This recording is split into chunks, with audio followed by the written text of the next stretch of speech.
Hi everyone, knowledge group पे मैं प्रियंका आपका स्वागत करती हूँ। और जैसा कि यूपी टेट में यानी ग्रामर का सेक्शन चल रहा है, ठीक है। तो ग्रामर सेक्शन में मेरा पार्ट ऑफ स्पीच चल रहा है, ठीक है। अगर आपको जिसमें मेरा एडजेक्टिव चैप्टर जो है फिनिश हो गया है, ठीक है। और आज जो हम पार्ट ऑफ स्पीच में पढ़ेंगे और न्यू चैप्टर स्टार्ट करेंगे, तो आज का जो हमारा चैप्टर है प्रीपोजिशन रहेगा, ठीक है। तो हम प्रीपोजिशन को स्टार्ट करेंगे क्योंकि प्रीपोजिशन से बहुत ज़्यादा क्वेश्चन यूपी टेट में देखने को मिलता है, ठीक है। तो जैसे प्रीपोजिशन और ख़त्म हो जाएगा उसके बाद हम कंजक्शन को का क्लास ले लेंगे, ठीक है। तो सबसे पहले आप लोग बताइए कि आप लोग कैसे हैं और आपकी स्टडी कैसी चल रही है। आई होप कि आप लोग बहुत अच्छे होंगे और आपकी स्टडी भी बहुत अच्छी चल रही होगी, ठीक है। तो हम बात कर लेंगे प्रीपोजिशन में क्या होता है प्रीपोजिशन। तो इसका अगर परिभाषा देखें आसान भाषा में, तो यह दो शब्दों से मिलकर बना है, प्री प्लस पोजीशन। तो प्री का अर्थ होता है पहले और पोजीशन का अर्थ होता है स्थिति होता है, अर्थात वह शब्द जो पहले स्थापित किया गया हो। या दूसरे भाषा में अगर हम समझें तो प्रीपोजिशन वह शब्द जो किसी नाउन या प्रनाउन से पहले लिखा गया हो और वाक्य के अन्य शब्दों से अपना संबंध स्पष्ट करता हो, उसे प्रीपोजिशन कहते हैं। जैसे एग्जाम्पल कि the boy is behind the hurt, ठीक। तो देख रहे हैं बिहाइंड जो है आपका प्रीपोजिशन का वर्ड है। तो इसका अर्थ होता है कि द बॉय मतलब लड़का जो है झोपड़ी के पीछे खड़ा है, ठीक है। या दूसरा एग्जाम्पल अगर आप देखें तो प्रीपोजिशन से रिलेटेड, तो एग्जाम्पल है आपका कि the cat is under the table. तो बिल्ली जो है टेबल के नीचे है, ठीक है। अब आगे नोट है क्या कह रहा है नोट आपका।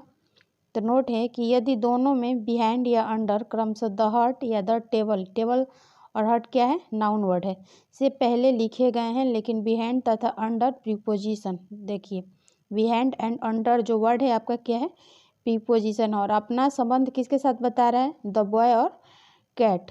तो कैट ये दोनों वर्ड क्या है द बॉय और कैट, तो ये सब्जेक्टिव केस को स्पष्ट कर रहे हैं, अतः ये प्रीपोजिशन है। आगे बात करें हम वाक्य में प्रीपोजिशन का प्रयोग दो आधारों पर होता है। एक पहला बात कर लें डबल क्वालिफिकेशन ऑफ प्रीपोजिशन और दूसरा होता है मल्टी मीनिंग ऑफ प्रीपोजिशन। तो सबसे पहले हम बात करेंगे डबल क्वालिफिकेशन ऑफ प्रीपोजिशन। देखते हैं कैसा यूज इसका सेंटेंस में होता है, ठीक है। जैसे एग्जाम्पल है कि the cat in under the table. तो देख लीजिए एक बार द कैट और एक बार द टेबल का यूज़ हुआ है और दोनों के एक सब्जेक्टिव केस और दूसरा जो है नाउन से पहले। तो देख लीजिए अंडर जो वर्ड है प्रीपोजिशन है, तो प्रीपोजिशन हो रहा है ना। तो नोट है कि यहाँ प्रीपोजिशन डबल, देख लीजिए प्रीपोजिशन जो है डबल रोल प्ले कर रहा है ना, डबल सिलेबल सब्जेक्ट और ऑब्जेक्ट को प्रीपोजिशन जो है क्या कर रहा है क्वालिफाई करा रहा है, ठीक है। आगे और बात करें हम इसमें, तो नोट है कि यहाँ अंडर शब्द द टेबल नाउन से पहले अपनी स्थिति प्रीपोजिशन के रूप में तथा द कैट नाउन से पहले संबंध व्यक्त करते हैं। इसे डबल क्वालिफिकेशन ऑफ प्रीपोजिशन के रूप में व्यक्त करते हैं। अब दूसरा बात कर ले जैसे मल्टी मीनिंग ऑफ प्रीपोजिशन, ठीक है। हमने सबसे पहला समझा अब प्रीपोजिशन में आपके साथ डिस्कशन की और डबल क्वालिफिकेशन ऑफ प्रीपोजिशन, और दूसरा आप जो बात करेंगे हम आपके साथ वो रहेगा आपका मल्टी मीनिंग ऑफ प्रीपोजिशन, ठीक है। आइए समझ लेते हैं कि जब एक ही प्रीपोजिशन का एक से अधिक यानी अनेक अर्थों में वाक्यों में प्रयोग करके सीपी बनाया जाता है तो इसे मल्टी मीनिंग ऑफ प्रीपोजिशन कहते हैं, ठीक है। जैसे कुछ वर्ड है, क्या है कुछ वर्ड है, तो देखिए इनका यूज आपका प्रीपोजिशन में कैसे हो रहा है, ठीक है। जैसे some important multi meaning use in of preposition, मतलब कुछ वर्ड है जिनका यूज हम प्रीपोजिशन में करेंगे, ठीक है। तो सबसे पहले हमारा वर्ड है टू, तो इसका हिंदी अर्थ क्या निकलता है तो के लिए निकलता है। टू का अर्थ क्या निकलता है हिंदी के लिए। जैसे एग्जाम्पल है कि Ram goes to walk in the morning. Ram जो है राम जो सुबह में मॉर्निंग में वॉकिंग यानी टहलने जाता है। ठीक है, तो देख लीजिए राम जो है आपका सब्जेक्ट हो जाएगा, गोज़ आपका वर्ब हो जाएगा, और टू आपका प्रीपोजिशन हो जाए, वॉक आपका नाउन, और इन भी आपका प्रीपोजिशन, और दी मॉर्निंग नाउन। तो देख रहे हैं ना, प्रीपोजिशन जो है नाउन को नाउन से पहले प्रीपोजिशन आया है। ठीक है, क्वालिफाई कर रहा है। अब दूसरा बात कर लें, दूसरा वर्ड जो है टू है। ठीक है, क्या है प्रीपोजिशन में? टू। तो इसका अर्थ जो निकलता है आपका पास या समीप निकलता है। क्या निकलता है? पास या समीप। ठीक है, जैसे एग्जांपल देख लीजिए कि Ram went to his friend. Ram का मित्र उसके पास है। ठीक है, तीसरा देख लीजिए टू का मतलब होता है यहाँ पे कि तुलना या तुलना का भाव में, मतलब यहाँ टू का जो अर्थ निकलेगा तुलने के भाव के अर्थ में निकलेगा। जैसे the on by 6 goal of 3। ठीक, 6 में से 3 गोल वो लोग जीत चुके हैं। ठीक है, आगे वर्ड है टू, तो इसका अर्थ जो निकलेगा से। जैसे एग्जाम्पल है आपका कि Ram always speak truth the people. Ram हमेशा लोगों से सत्य बोलता था। ठीक है, अगला है टू, तो इसका अर्थ क्या निकलेगा? तो को निकलेगा। जैसे Buddha gave knowledge to all. Buddha ने सभी को ज्ञान दिया। तो देखा आपने कि मल्टी मीनिंग ऑफ प्रीपोजिशन में टू वर्ड जो था इसका अलग अलग अर्थ अलग अलग सेंटेंस में अलग अलग अर्थ के रूप में निकल रहा है। ठीक है, तो यहाँ तक की कहानी आपको अच्छे से समझ में आ चुका होगा। आगे हम बात करें, आगे भी टू है, तो इसका अर्थ जो निकलता है के प्रति निकलता है। क्या निकलता है? के प्रति। जैसे एग्जाम्पल है कि you must be careful to your study. तुम्हें अपनी पढ़ाई के प्रति सावधानी होनी चाहिए। ठीक है, आगे 7th नंबर बात करें टू, तो इसका अर्थ निकलता है पहले। जैसे इट इज़ 9:45, यह 10 बजे से 15 मिनट पहले है। ठीक है, आगे बात कर ले टू, इसका प्रीपोजिशन में क्या अर्थ निकलता है? तो भैया इसका हिंदी में अर्थ निकलता है पर। ठीक है, जैसे एग्जाम्पल देख लो आप। जैसे एग्जाम्पल है आपका कि Ram invited me to tea. Ram मुझे चाय पर बुलाया था। देख रहे हैं ना, यहाँ पे टू का अर्थ पर निकल रहा है। आगे बात कर ले टू पे, तो टू का अर्थ जो निकलता है तक निकलता है, मतलब तक। हिंदी में तक इसका अर्थ नहीं। जैसे समय तथा स्थान सूचक शब्दों से पहले टू का प्रयोग हो तो इसका हिंदी अर्थ तक निकलता है। ठीक है, जैसे he delivers food from door to door. वह दरवाजे से दरवाजे तक खाना पहुंचाता है। ठीक है, आगे वर्ड है जैसे टू, तो इसका अर्थ जो निकलेगा की ओर निकलता है। मतलब यहाँ टू का प्रयोग करते समय हमें यह ध्यान रखना चाहिए कि टू जो वर्ड है ये सेकेंडरी प्रीपोजिशन होता है, जबकि टुवर्ड्स जो है प्राइमरी प्रीपोजिशन होता है। ठीक है, जैसे एग्जाम्पल है आपका कि Ram went to the hospital.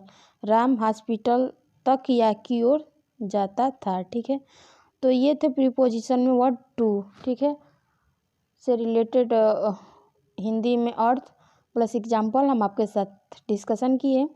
तो आई होप कि आपको ये क्लास बहुत ज़्यादा पसंद आए, तो लाइक शेयर और आप मेरे चैनल को सब्सक्राइब कर लीजिए। और आज से जो हम इम्पोर्टेंट कुछ वर्ड हैं, सिनोनिम्स, एंटोनिम्स, इडियम, फ्रेजेस और वन वर्ड ऑफ सब्स्टिट्यूशन जो है आपके साथ डिस्कशन करेंगे। ठीक है, तो अगर हम सिनोनिम्स और एंटोनिम्स की बात करें तो सिनोनिम्स का मतलब होता है समानार्थी शब्द और एंटोनिम्स का मतलब है विलोम। ठीक है, तो हमारा वर्ड है आज का अबैक। अबैक का हिंदी अर्थ होता है पीछे या पीछू की ओर। ठीक है, तो जब हम इसका सिनोनिम्स बनाएंगे तो आपका बनेगा बैक और बैकवर्ड्स और बिहाइंड। ठीक है, और एंटोनिम्स बनाएंगे आप तो क्या बनेगा? ऑनवर्ड्स हो जाता है। ठीक है, दूसरा वर्ड है एबडोन। एबडोन का मतलब होता है त्याग देना। ठीक है, क्या होता है आपका? त्याग देना। जब हम आप इसका सिनोनिम्स यानी समानार्थी शब्द बनाएंगे तो बनेगा डिजर्ट या लीव। ठीक है, एंटोनिम्स बनाएंगे विलोम, तो इसका बनेगा विलोम कीप, होल्ड, मेंटेन और स्टे। ठीक है, तीसरा वर्ड है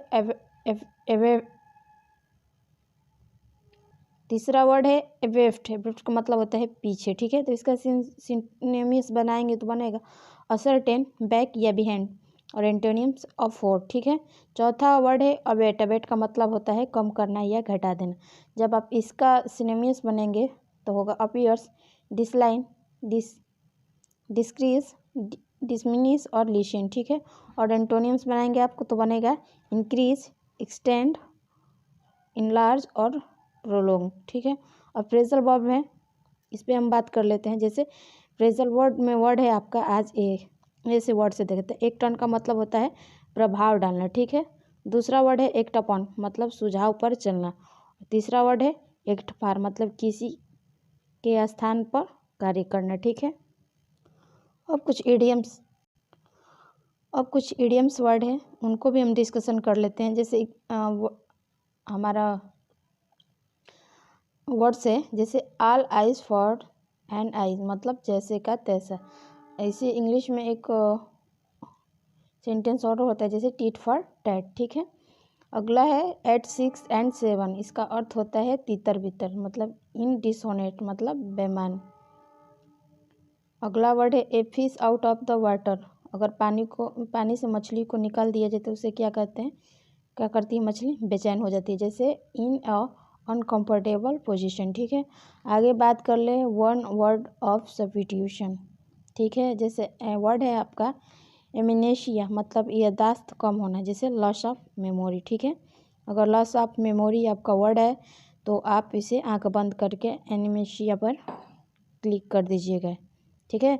दूसरा वर्ड है अर्थिस्ट, एथिस्ट का मतलब है नास्तिक या अनिश्वरवाद। तो कैसे क्वेश्चन आएंगे, तो क्वेश्चंस आएंगे कि ए पर्सन, एक व्यक्ति जो does not believe in the existence of God, जो भगवान पे विश्वास ना करता हो उसे क्या कहते हैं, एथिस्ट कहते हैं, ठीक है।